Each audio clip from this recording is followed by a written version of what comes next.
بسم اللہ الرحمن الرحیم۔ جناب محترم عطا تارڑ صاحب وفاقی وزیر اطلاعات، محترمہ وجیہہ قمر صاحبہ وزیر مملکت تعلیم، جناب ایکسلنسی طارق فاطمی صاحب special assistant to prime minister, اور معزز خواتین و حضرات اور نوجوانوں، ہمارے لیے بڑے اعزاز کی بات ہے کہ ہم اس ہستی کی یوم ولادت کی نسبت سے اس تقریب میں اکٹھے ہوئے ہیں کہ اللہ تعالیٰ کی ذات کے بعد اگر آج 24 کروڑ عوام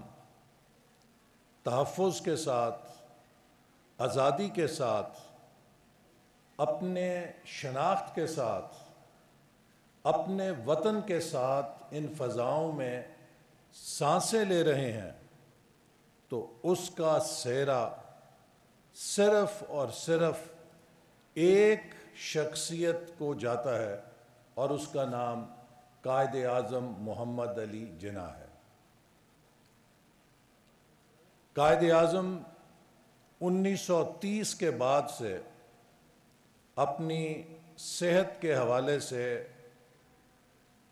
بیماری کا شکار تھے، اور 1946 میں انہیں دو ڈاکٹرز نے، جو ان میں ایک ڈاکٹر جال پٹیل جو فزیشین تھے اور ذاتی دوست تھے، پارسی تھے بامبے میں، انہوں نے واضح طور پہ ایکس ریز، جو ان کے ریڈیولوجسٹ اس وقت تھے ڈاکٹر جیل دائبو، اس کے نتیجے میں بتلا دیا تھا کہ آپ کی بیماری آپ کا ڈیتھ وارنٹ بن چکی ہے، اور آپ اب لا علاج مرض کا شکار ہیں، اور آپ کے پاس 1 سے 2 سال تک کی مہلت ہے، لہٰذا آپ سخت روٹین سے ہٹ کے اب آرام کی زندگی اپنا لیں تو آپ کو یہ مہلت مل جائے گی۔ اور اس سے پہلے وہ کئی سال پہلے ٹیوبرکلوسس کا شکار ہو چکے تھے، اور آپ سب جانتے ہیں کہ یہ وہ حقیقت ہے کہ جو ان کی موت سے چند ماہ پہلے ڈاکٹرز نے یہاں پر ان کو جب بتلائی تو قائد اعظم نے کہا کہ مجھے یہ بات کئی سال پہلے سے پتہ ہے، لیکن ابھی جو ان کی ڈٹرمنیشن کی بات ہو رہی تھی، آپ بھی دیکھ سکتے ہیں کہ جو ٹی بی کا مرض ہے، اور جس کو ایڈوانس ٹی بی ہو وہ کھانسے بغیر نہیں رہ سکتا، اور ٹی بی کے لیکن قائد اعظم کی کسی پبلک انگیجمنٹ میں یا لائف میں ان کے کسی طرز عمل سے کوئی شخص یہ جان نہیں سکا کہ یہ شخص اس مہلک بیماری کا شکار ہے یا نشانہ ہے۔ اور قائد اعظم نے اپنے ڈاکٹر سے کہا کہ یہ میرے اور آپ کے درمیان ایک راز ہے، اور آپ نے اسے راز رکھنا ہے۔ اور میں سمجھتا ہوں، ابھی میں عطا تارڑ صاحب سے یہ کہہ رہا تھا کہ جب قائد کی ہم اگلے سال 150ویں سالگرہ منائیں گے تو ہمیں ان 2 ڈاکٹرز کو بھی ایوارڈ دینا چاہیے، اگرچہ بعد از مرگ ہی ہے، کہ جہاں پاکستان کی کریشن قائد اعظم کی مرہون منت ہے، وہیں ان ڈاکٹرز کے پروفیشنل ایتھکس کی بھی مرہون منت ہے، اس لیے کہ فریڈم ایٹ مڈ نائٹ کے جو آتھرز ہیں، انہوں نے جب یہ کتاب لکھی تو اس دوران ڈاکٹر پٹیل کی بیٹی سے انہوں نے وہ ایکس ریز کا حوالہ دی جو ان کی بیٹی کے پاس تھے، تو انہیں پہلی دفعہ معلوم ہوا کہ یہ ڈاکٹر پٹیل نے اس راز کو راز رکھا اور چھپائے رکھا۔ تو غالباً 1970 میں انہوں نے لارڈ ماؤنٹ بیٹن سے کہا کہ کیا آپ کو علم تھا کہ قائد اعظم اس سنگین عارضے میں مبتلا ہیں؟ تو ان کے بقول لارڈ ماؤنٹ بیٹن حیرت زدہ رہ گیا کہ کس طرح برٹش انٹیلیجنس اور ہر طرح کی سراغ رسانی کے باوجود وہ یہ بات نہیں جان پایا اور اس نے برملا کہا کہ اگر مجھے یہ حقیقت معلوم ہو جاتی تو میں پارٹیشن کا عمل چند ماہ کے لیے مؤخر کر دیتا and there would have been no Pakistan. تو میں سمجھتا ہوں کہ یہ ایک بہت بڑی کہانی ہے ہمارے لیے کہ کس طرح اس شخصیت نے جو ایک ٹرمینل النس کے اندر مبتلا تھی، ڈاکٹرز کے مشورے کے باوجود اپنی زندگی کو داؤ پہ لگا کر اپنی محنت، اپنی جد و جہد میں کوئی کمی لائے بغیر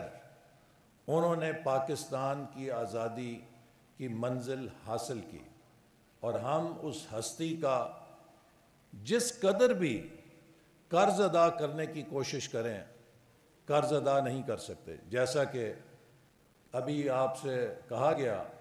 کہ اگر وطن کی اور ریاست کی قیمت پوچھنی ہے تو غزہ کے مسلمانوں سے کوئی پوچھے یا مقبوضہ کشمیر کے اندر وہاں کے لوگوں سے کوئی پوچھے کہ آزاد وطن اور ریاست کی کیا قدر اور قیمت ہوتی ہے۔ لہٰذا آج کا دن محض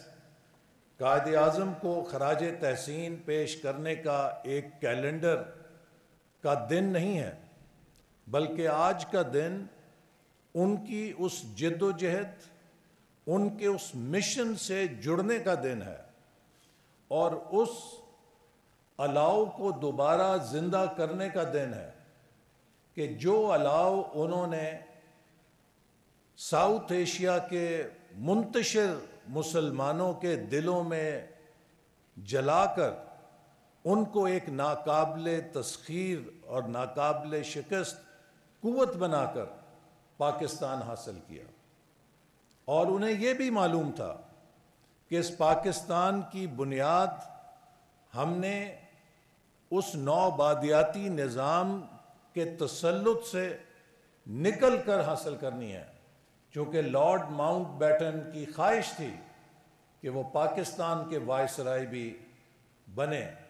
لیکن قائد اعظم نے ان کا یہ مطالبہ نہیں مانا اور ان کے اس مطالبے کو مسترد کر کے پاکستان کی خود مختاری کی بنیاد رکھی کہ ہم برطانوی تاج کے تحت اس ملک کی بنیاد نہیں رکھیں گے بلکہ ایک ساورن سٹیٹ ہوں گے۔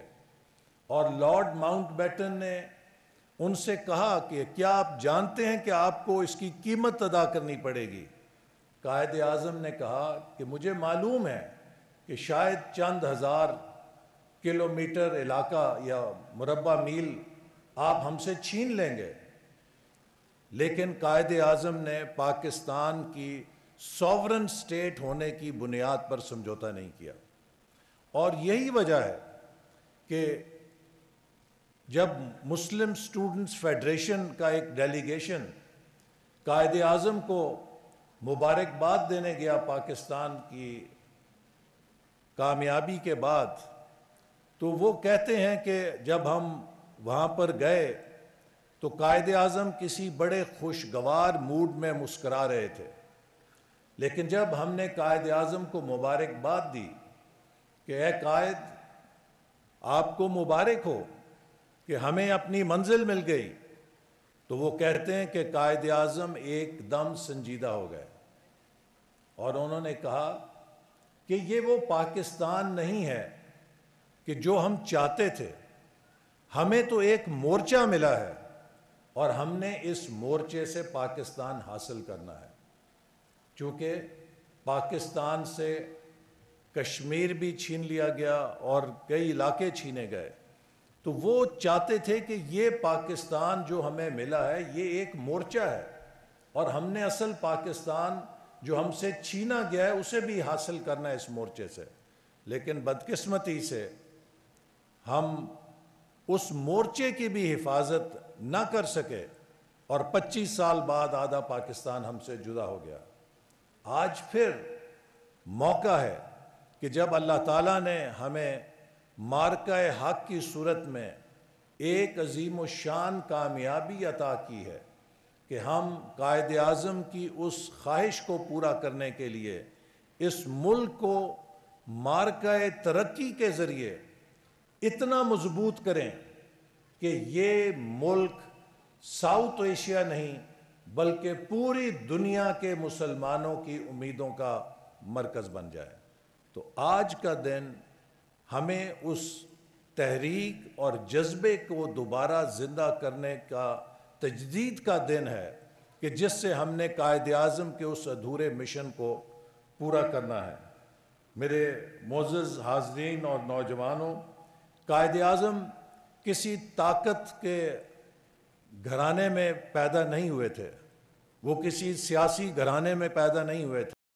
انہوں نے اپنے علم اور تعلیم کے ساتھ طاقت حاصل کی، انہوں نے اپنی دیانت کے ساتھ، اپنی محنت کے ساتھ اپنا مقام حاصل کیا، اور انہوں نے تاریخ کا دھارا جیسے کہا گیا تبدیل کیا، اور یہ سب کچھ اس کردار، حوصلے اور کلیرٹی کی وجہ سے ہوا جو انہیں اپنے مقصد کے لیے مقصد میں موجود تھا۔ 1946 میں کلکتے میں انہوں نے مسلم لیگ کے اجلاس سے خطاب کرتے ہوئے کہا کہ کیا میں اس عمر کے اندر اور اس صحت کے ساتھ اپنا جو خون جلا رہا ہوں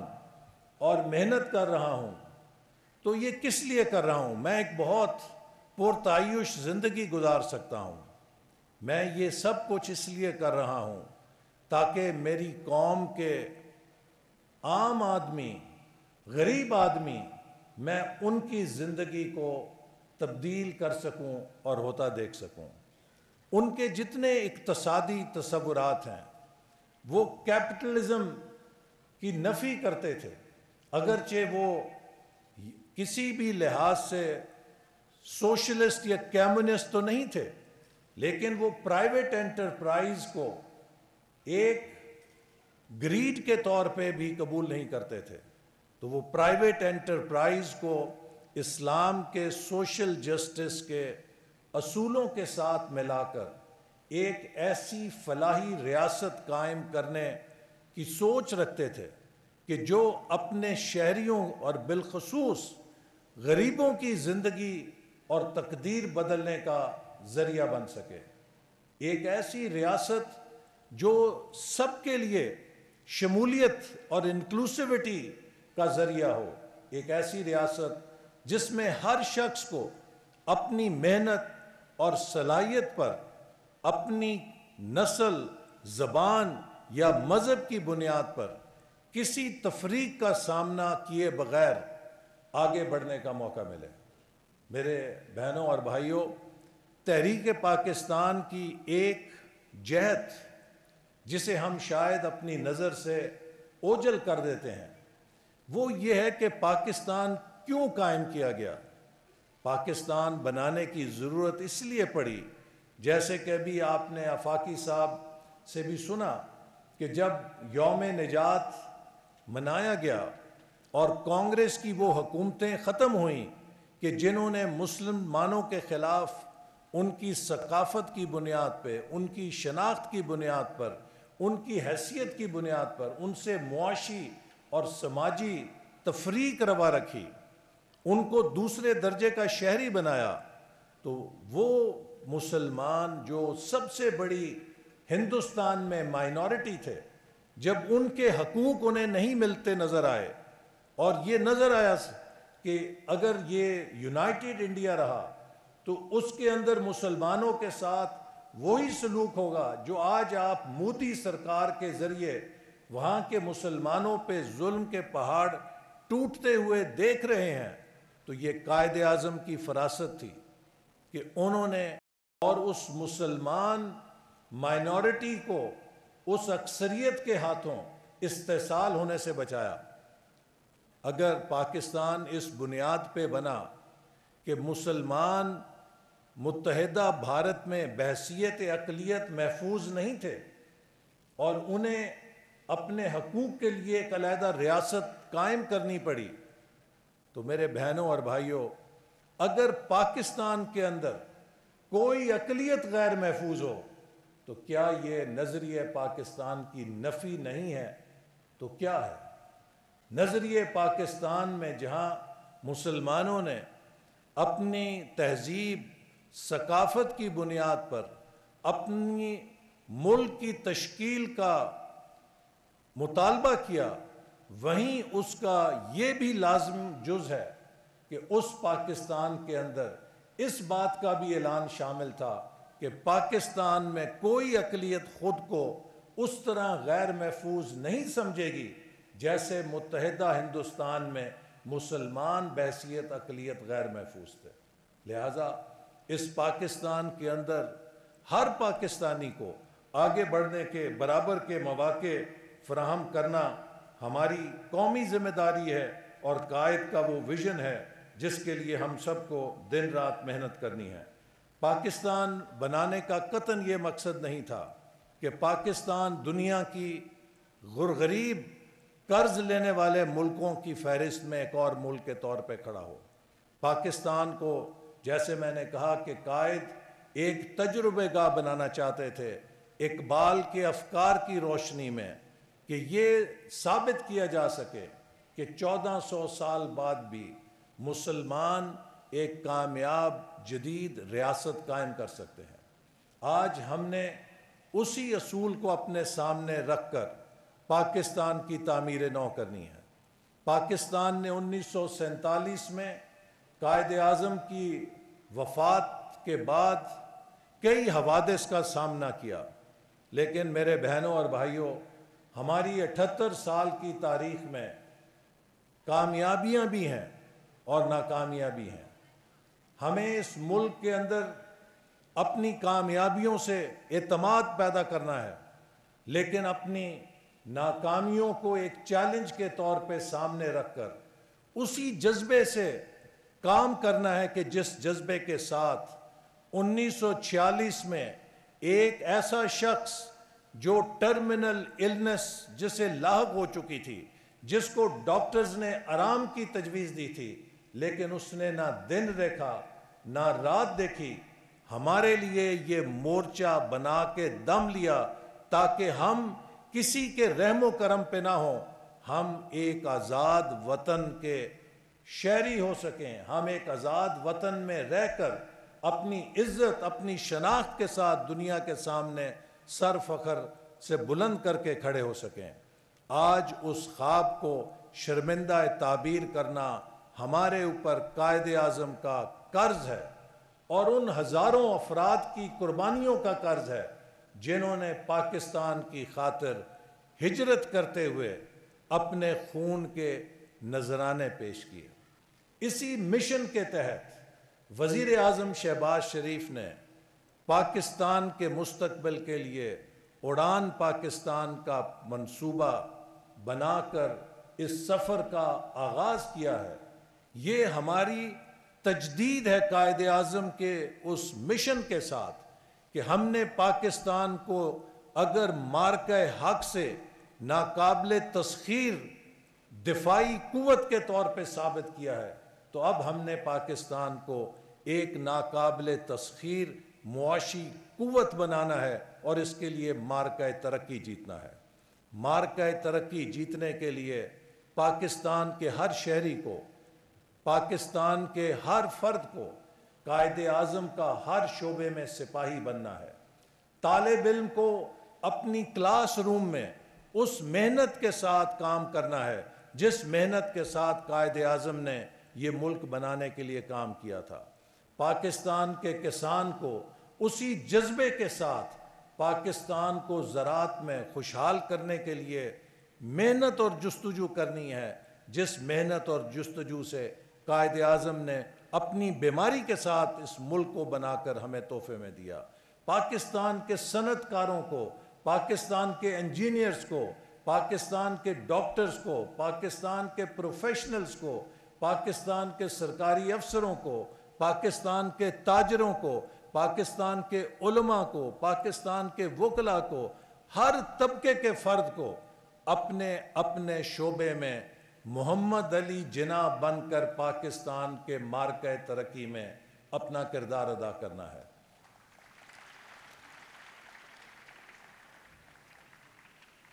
آج کی دنیا مقابلے کی دنیا ہے۔ قائد اعظم نے ہمیں ثابت کیا کہ بڑے کارنامے محض نعروں سے اور تقریروں سے نہیں ہوتے۔ آج اگر تقریروں اور نعروں کا مقابلہ ہو تو شاید دنیا میں کوئی قوم بھی ہمارا مقابلہ نہیں کر سکتی، لیکن کامیابی تقریروں اور نعروں سے نہیں، عمل سے ملتی ہے، محنت سے ملتی ہے، جستجو سے ملتی ہے۔ آج کی دنیا انوویشن کی دنیا ہے، کریٹیوٹی سے ملتی ہے۔ آج ہمیں اپنی خود احتسابی کرنی ہے۔ اگر ہم نے ایک ترقی یافتہ قوم بننا ہے تو ہمیں اپنی کمزوریوں کا احتساب کرتے ہوئے اس کے لیے یکسو ہو کر محنت کرنی ہے۔ پاکستان کے اندر آج 63% شرح خواندگی ہے۔ دنیا میں کوئی قوم ترقی نہیں کر سکی جب تک اس کی شرح خواندگی 90% پر نہ چلی جائے۔ ہم سب کو تہیہ کرنا ہے کہ ہم پاکستان کے اندر سے ناخواندگی اور جہالت کے ہر دھبے کو ختم کریں گے، چونکہ ہم جتنی مرضی اونچی عمارتیں بنا لیں، ہم جتنی کشادہ شاہراہیں بنا لیں، لیکن اگر ہم 90% خواندگی حاصل نہیں کریں گے تو ہمارے پاس ترقی کا پاسپورٹ ہمیں نہیں مل سکتا۔ دنیا میں کوئی قوم اس وقت تک کامیاب نہیں ہو سکی جب تک اس کو 100% پرائمری انرولمنٹ بچے اسکولوں میں نہ پہنچ گئے ہوں۔ ہمارے 2.5 کروڑ بچے اسکولوں سے باہر ہیں۔ یہ چیلنج ہے۔ جب تک ہم اپنے ہر بچے کو اسکول کے اندر داخل نہیں کر دیں گے، ہم ترقی کی دوڑ میں کامیاب نہیں ہو سکتے۔ ہم پچھلے 40 سالوں سے 40% سٹنٹنگ کے ساتھ اپنے بچوں کے اندر 40% غذائیت کی کمی کا شکار ہیں۔ اس کا مطلب یہ ہے کہ ہماری 40% نسل ذہنی طور پہ کند اور جسمانی طور پہ لاغر ہے۔ جس قوم میں سٹنٹنگ کی یہ شرح ہو، وہ قوم کبھی کریٹیوٹی کے دور میں انوویشن کے ذریعے اپنی راہ آگے نہیں نکال سکتی۔ ہمیں ایک ایمرجنسی کے طور پہ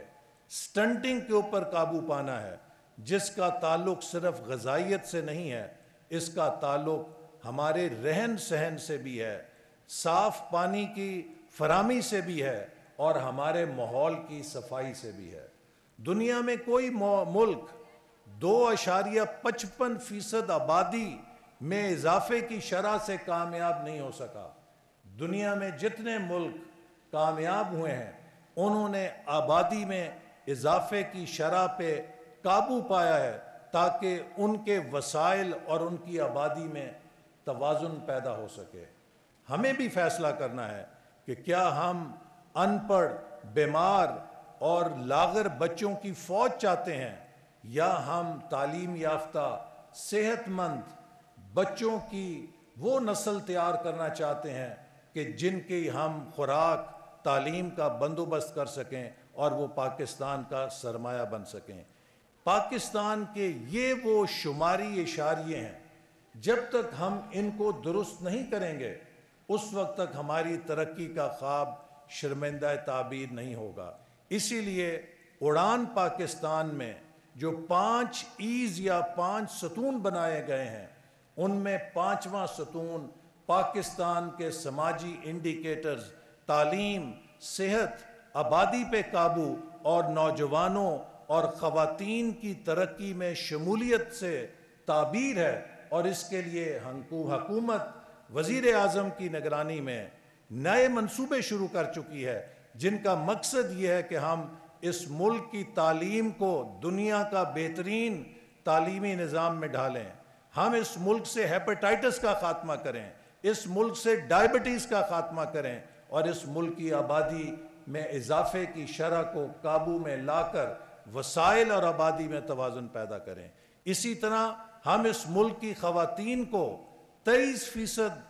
ورک فورس پارٹیسپیشن سے 50% کے اوپر لے کر جائیں، چونکہ کوئی ملک دنیا میں ترقی نہیں کر سکا جس کی خواتین کی شرح ورک فورس میں 50% نہ پہنچی ہو۔ ہم اس لیے خواتین کی تعلیم، ان کے لیے معاشی مواقعوں کے منصوبوں پر کام کر رہے ہیں تاکہ آنے والے سالوں میں پاکستان کی ہر بیٹی اپنی صلاحیت کے مطابق اس ملک کی ترقی میں اپنا کردار ادا کر سکے۔ پاکستان نے اگر معاشی طور پر خود انحصاری حاصل کرنی ہے تو اس کا واحد راستہ پاکستان کی برآمدات ہے۔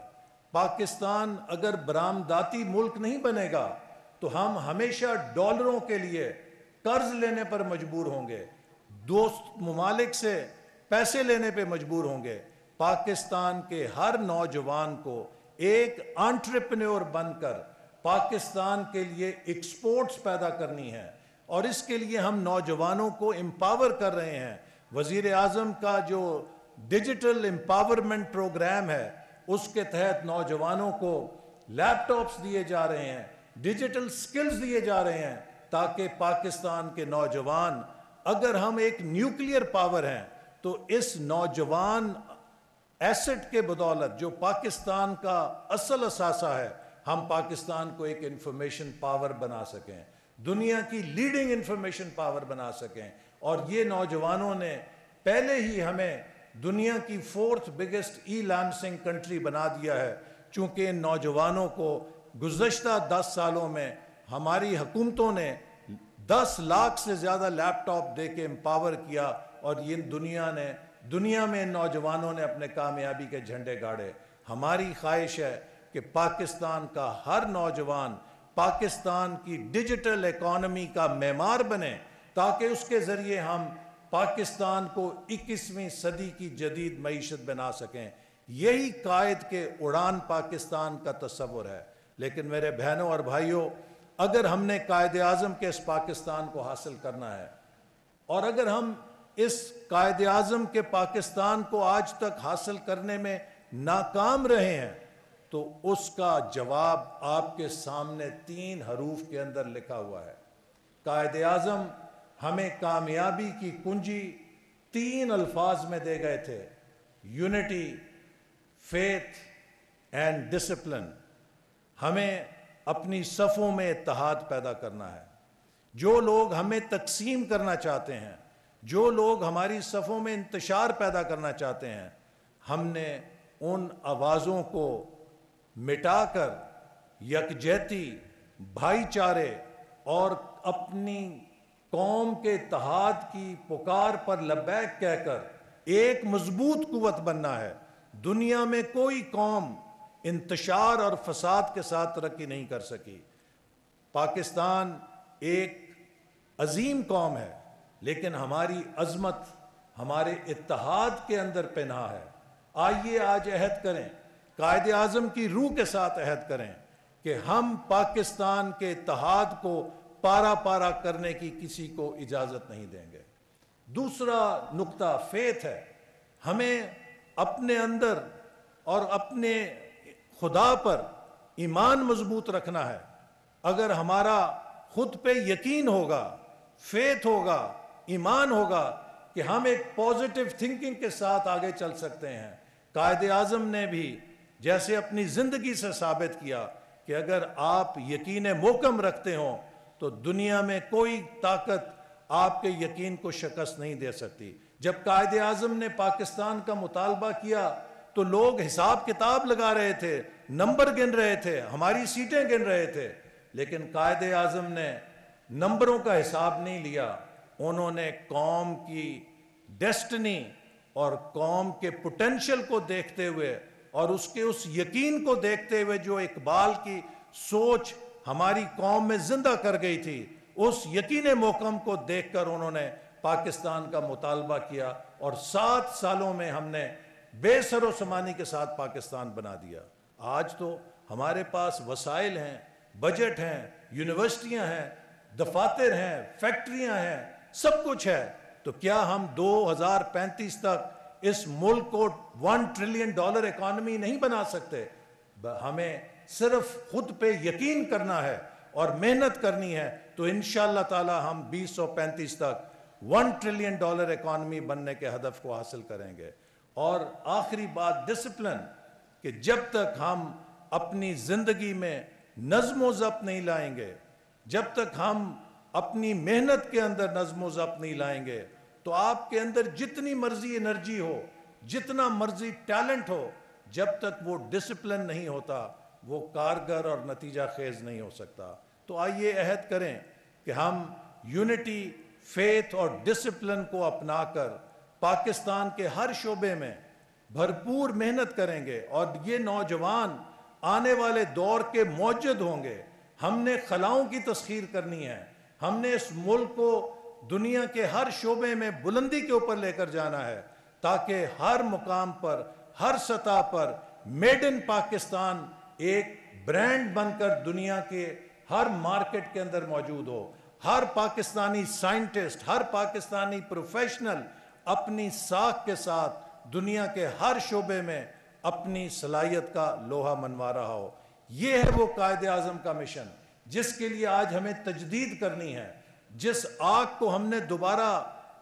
سلگانا ہے، وہ آگ جو قائد اعظم نے ہمارے اندر لگائی تھی، کہ جس نے بے سر و سامانی کے ساتھ ہمیں یہ ملک لے کر دے دیا۔ آج یہ تمام وسائل کے ساتھ ہم اس کو لے کر پاکستان کو اس کی بلندیوں تک لے جانے کا عہد کریں گے۔ آخر میں اقبال کے اس شعر کو ضرور کہنا چاہوں گا کہ جو آج کے نوجوانوں کے لیے میں سمجھتا ہوں کہ بڑا اہم ہے۔ آج مسلمان جس حالت میں ہیں،